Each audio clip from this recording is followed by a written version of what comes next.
नमस्कार, good morning all of you. मैं नरेश कुमार कौशिक, सहायक आचार्य, राजस्थान शिक्षा महाविद्यालय, ब्रह्मपुरी, जयपुर। आज के इस वीडियो में मैं आप सभी का हार्दिक स्वागत एवं अभिनंदन करता हूं। आज का हमारा वीडियो है, इसमें हम चर्चा करने वाले हैं आचार्य राममूर्ति समिति 1990।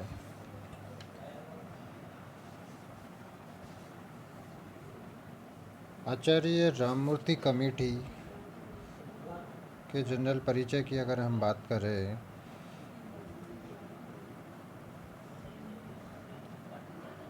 तो दोस्तों, उससे पहले मैं आचार्य राममूर्ति जी के जीवन परिचय के बारे में थोड़ा सा आपको बताता हूँ। आचार्य राममूर्ति एक गांधीवादी, शिक्षाविद और समाज सेवी थे। वे मूलतः शिक्षक थे। आचार्य राममूर्ति जी का जन्म 22 जनवरी सन 1913 में उत्तर प्रदेश राज्य के जौनपुर जिले में हुआ था।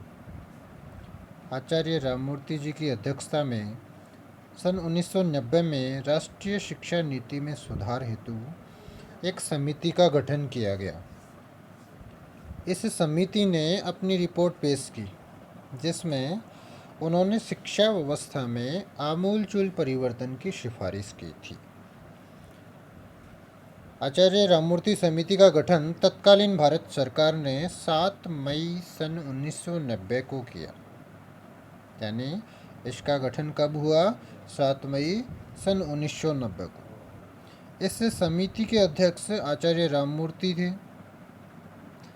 एवं सदस्यों में doctor Sukhdev Singh, doctor M Santhappa, professor CN Rao, professor Usha Mehta, doctor Bhaskar Chaudhary, doctor Ubaid Siddiqui, professor Sachchidanand मूर्ति,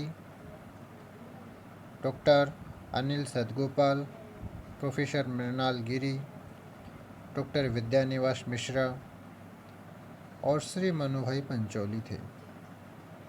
समिति के सदस्य सचिव श्री S गोपालन थे। अब आचार्य राममूर्ति समिति ने 26 दिसंबर 1990 को अपनी व्याख्या प्रस्तुत की, जिसमें शिक्षा व्यवस्था में क्रांतिकारी परिवर्तन की सिफारिश पेश की गई। आचार्य राममूर्ति समिति को भारतीय शिक्षा के इतिहास में राष्ट्रीय शिक्षा नीति पुनर्निरीक्षण समिति के नाम से भी जाना जाता है। यानी इस समिति को अपने इंडिया के इतिहास में राष्ट्रीय शिक्षा नीति पुनर्निरीक्षण समिति के नाम से भी जाना जाता है। अब हम बात करते हैं समिति का कार्य क्षेत्र भी। इस समिति का जब गठन किया गया तो उसका वर्क जो क्राइटेरिया था वो क्या था? तो मुख्य रूप से 3 कार्य क्षेत्र इसके थे। उसमें सबसे पहले हम बात करते हैं तो कार्य क्षेत्र के अंतर्गत पहला जो समिति का कार्य था वो राष्ट्रीय शिक्षा नीति 1986 का पुनर्निरीक्षण करना एवं उन सुझावों को क्रियान्वित कराना। यानी जो 1986 की नेशनल पॉलिसी है उसका वापस दोबारा से निरीक्षण करना और उसके लिए जो सुझाव समिति द्वारा दिए गए हैं उनको क्रियान्वित कराना। दूसरा हम बात करते हैं समिति का जो क्राइटेरिया था, उसमें राष्ट्रीय शिक्षा नीति के अंतर्गत आने वाली जो नीतियां थी उनके संदर्भ में सुझाव पारित करना। यानी जो भी पॉलिसी बनाई जा रही है नेशनल पॉलिसी के अंतर्गत, उन सभी के संदर्भ में अपने सजेशन पारित करना। तीसरा कार्यक्षेत्र था संशोधित नीति को सुचारू रूप से क्रियान्वित करने के लिए सुझाव प्रेषित करना। यानी जब राष्ट्रीय शिक्षा नीति बन चुकी थी 1986, उसके बाद में 1992 में संशोधित नीति बनी, तो उसको सुचारू रूप से क्रियान्वित कराने के लिए अपने सुझाव प्रेषित करना। इस तरीके से मुख्य रूप से ये जो 3 कार्य क्षेत्र थे वो समिति के थे। अब हम बात करते हैं समिति के सजेशंस की, यानी समिति ने क्या क्या सुझाव पेश किए। तो सबसे जो पहला सुझाव था वो ये था कि प्रारंभिक बाल देखरेख और शिक्षा से संबंधित सुझाव समिति ने दिए। अब हम बात करें कि प्रारंभिक जो बाल देखरेख शिक्षा है उससे संबंधित क्या सुझाव देंगे, तो सबसे पहला ये था कि सभी जो प्राथमिक और मिडिल स्कूल हैं उनके आसपास में प्रभावी प्रारंभिक बाल देखरेख तथा शिक्षा से संबंधित सेवाएं दी जानी चाहिए। दूसरा ये था कि बाल देखरेख संबंधित जो कार्यक्रम हैं उनको प्राथमिकता प्रदान की जानी चाहिए, और जो समाज के सुविधाहीन वर्ग के जो बालक हैं उनकी देखरेख की उचित एवं प्रभावी शिक्षा का प्रबंध किया जाना चाहिए।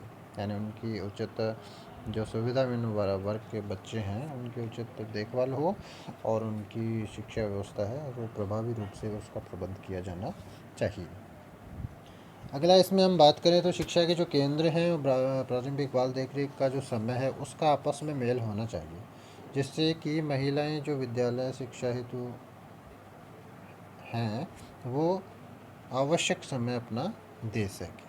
यानी शिक्षा के जो केंद्र हैं और बच्चों का जो बाल देखरेख का समय है वो आपस में मैच होना चाहिए, ताकि जो महिलाएं हैं कामकाजी महिलाएं वो विद्यालय शिक्षा हेतु अपना आवश्यक समय प्रदान कर सकें।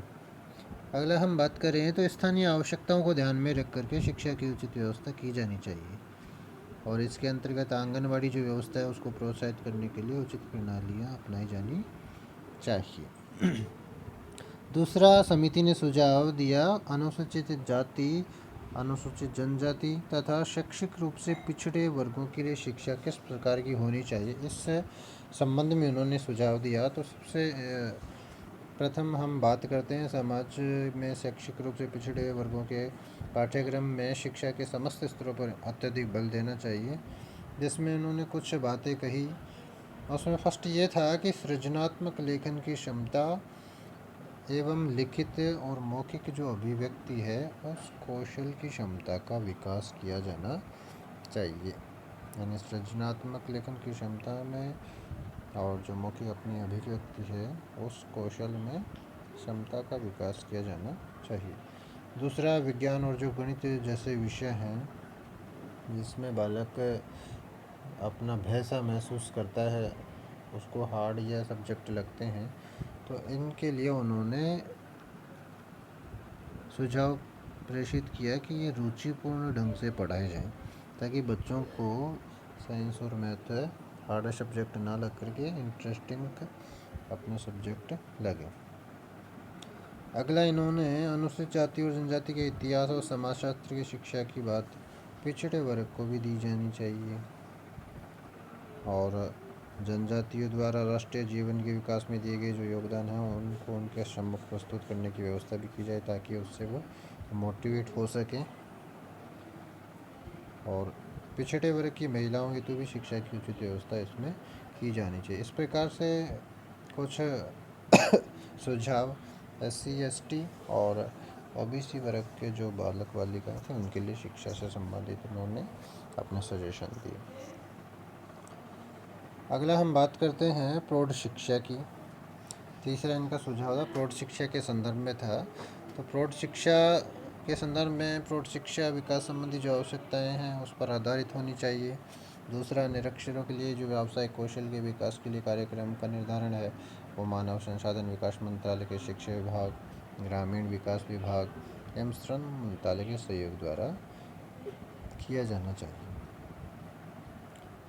और अगला हम बात करते हैं प्रारंभिक शिक्षा का सार्वभौमिकरण के लिए। तो प्रारंभिक शिक्षा का सार्वभौमिकरण के अंतर्गत इन्होंने सुझाव दिया कि प्रारंभिक शिक्षा की गुणवत्ता में सुधार होना चाहिए। जब तक गुणवत्ता में सुधार नहीं होगा तब तक सार्वभौमिकरण करने का कोई फायदा नहीं होगा। दूसरा, प्रारंभिक शिक्षा में नामांकन का सार्वभौमिकरण किया जाना चाहिए। तो उपरोक्त जो दोनों बिंदु हैं, गुणवत्ता सुधार और नामांकन सार्वभौमिकरण, इसके अंतर्गत राष्ट्रीय शिक्षा नीति 1986 में प्रारंभिक शिक्षा के संदर्भ में कही गई थी ये बातें। उसमें पुनर्निरीक्षण समिति ने प्रारंभिक शिक्षा के क्षेत्र में परिवर्तन हेतु कुछ इस प्रकार से सुझाव उन्होंने प्रस्तुत किए कि सबसे स्पष्ट ये था कि प्रारंभिक शिक्षा में सेवाओं की एक नियत सीमा होनी चाहिए।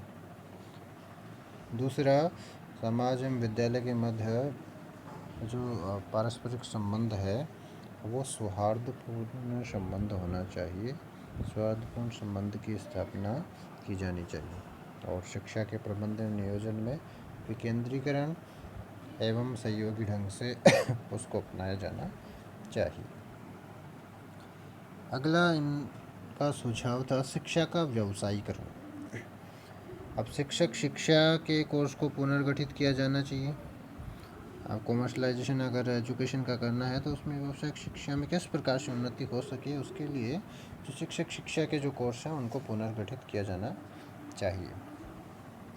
दूसरा, जो छात्र औपचारिक माध्यमिक शिक्षा पद्धति में नहीं गए हैं उनके लिए अनौपचारिक धारा के माध्यम से भी व्यावसायिक शिक्षा का प्रबंध किया जाना चाहिए। ऐसा इस प्रकार कॉमर्शलाइजेशन के लिए इन्होंने यह सुझाव दिए।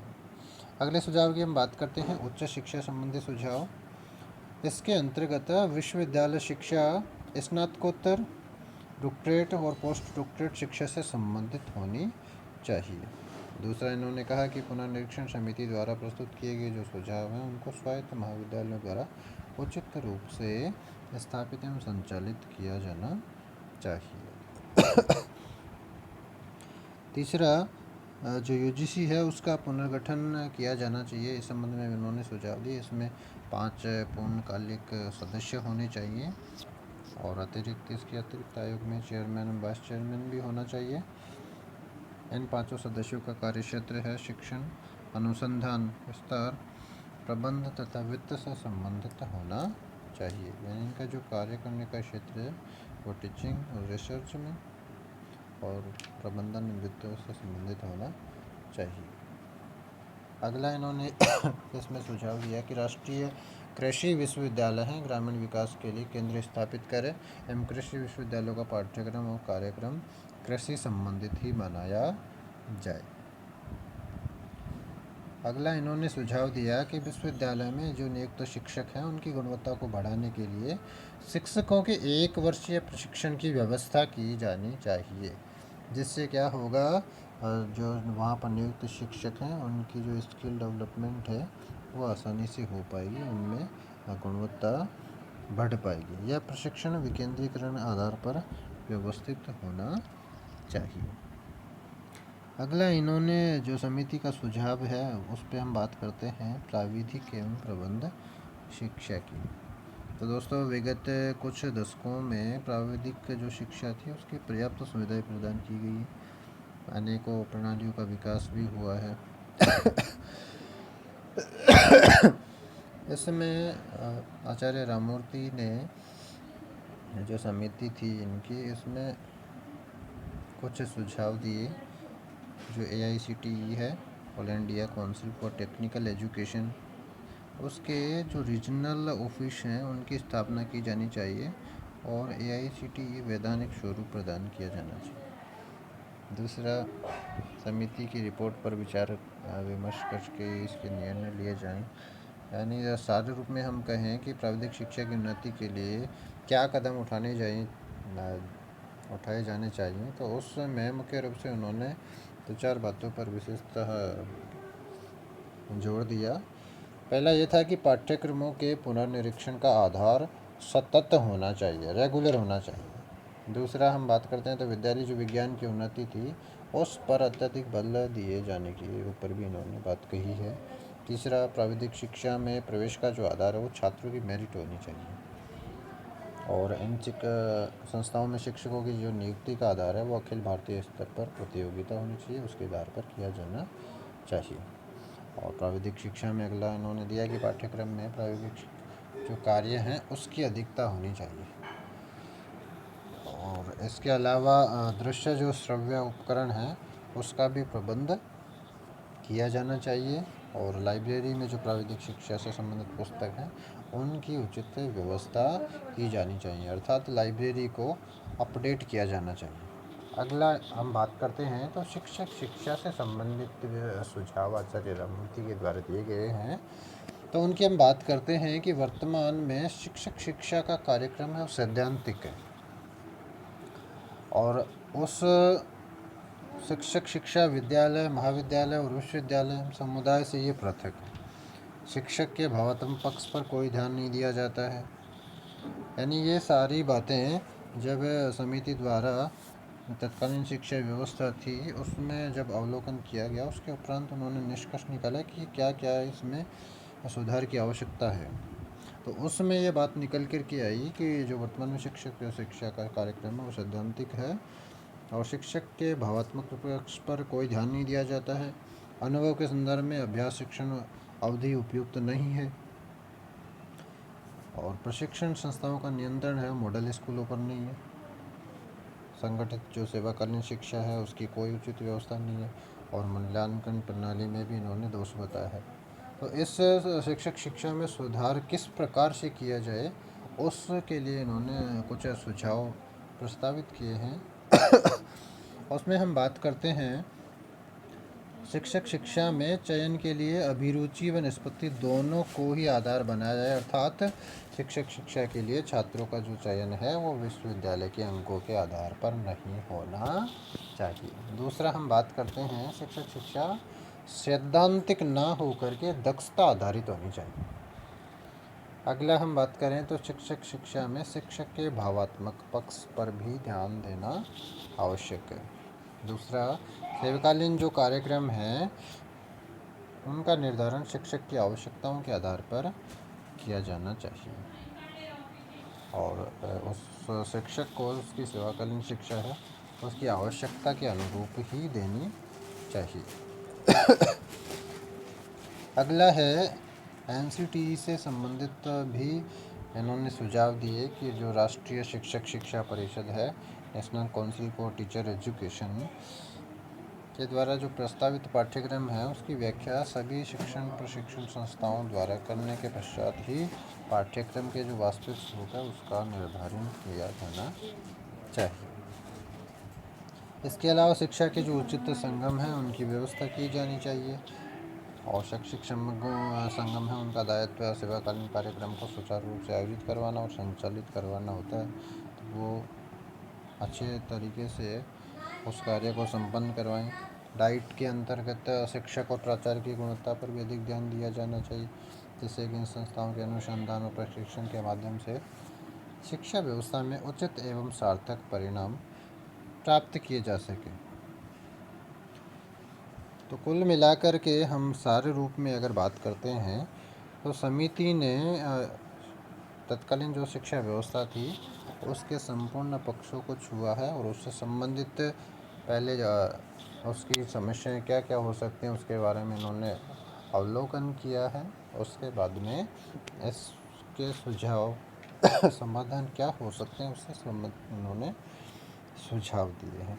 तो निश्चित रूप से आपको मैं आशा करता हूँ कि ये वीडियो आपको पसंद आया होगा, समझ में आया होगा और